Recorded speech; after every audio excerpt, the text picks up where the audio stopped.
Hello and welcome. Today we're diving deep into a significant eye condition known as Toxoplasmic retinochoroiditis. It's a mouthful, I know, but understanding it is crucial for anyone concerned about eye health.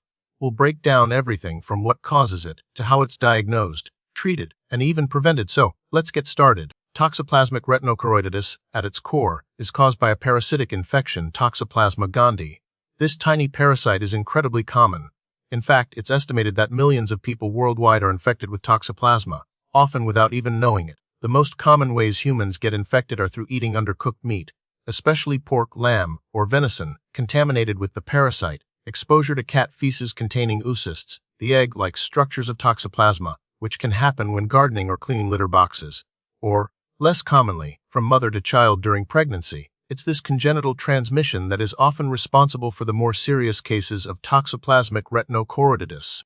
Alright, let's talk about the pathophysiology, which basically means what happens inside the eye when the parasite attacks. Once Toxoplasma gondii enters the body, it can travel to different tissues, including the retina and choroid in the eye. The retina is the light, sensitive layer at the back of the eye, like the film in a camera, and the choroid is the layer of blood vessels that nourishes the retina.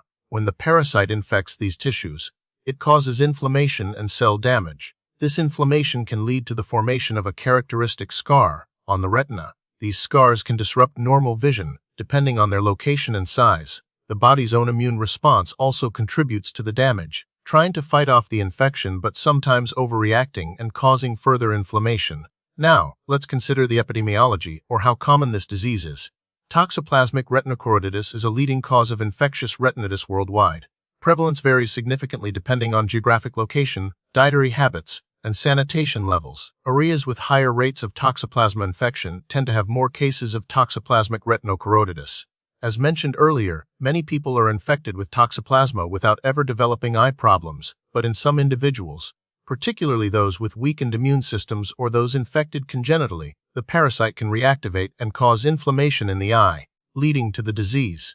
Okay, so what are the signs and symptoms to watch out for? Many people with Toxoplasmic retinochoroiditis experience blurry vision, particularly if the infection is near the macula, the central part of the retina responsible for sharp, detailed vision. Other symptoms can include floaters, which are those annoying spots that drift across your field of vision, pain in the eye, sensitivity to light, known as photophobia, and redness of the eye. In severe cases, there can be significant vision loss. Importantly, symptoms can vary depending on the location and severity of the inflammation within the eye. So how is Toxoplasmic retinochoroiditis diagnosed? A thorough eye exam by an ophthalmologist is crucial.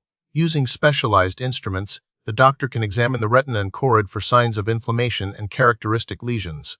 Additional tests may include a dilated fundus exam, where eye drops are used to widen the pupil for a better view of the back of the eye. Optical coherence tomography, or OCT, is often used to visualize the retinal layers in detail. In some cases, blood tests may be ordered to look for antibodies to Toxoplasma gondii. While the presence of antibodies indicates past exposure, it doesn't necessarily confirm active infection in the eye.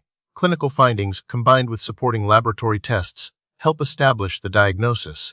While we don't typically categorize Toxoplasmic retinochoroiditis into distinct types, it's important to understand that the presentation can vary greatly.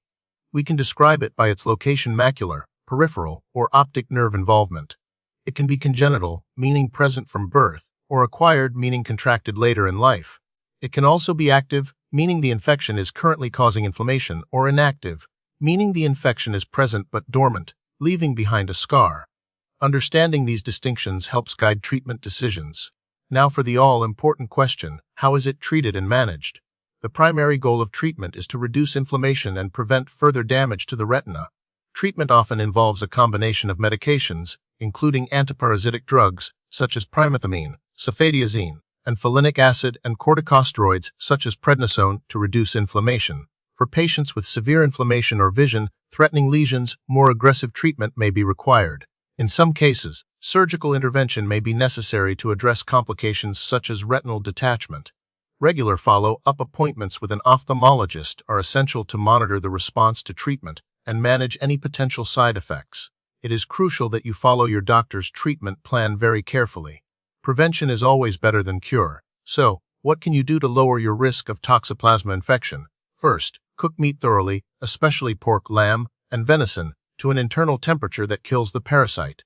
Wash your hands thoroughly after handling raw meat or gardening. Wear gloves when gardening and avoid contact with cat feces. If you're pregnant or have a weakened immune system, take extra precautions. Avoid changing cat litter boxes, or if that's unavoidable, wear gloves and wash your hands thoroughly afterward.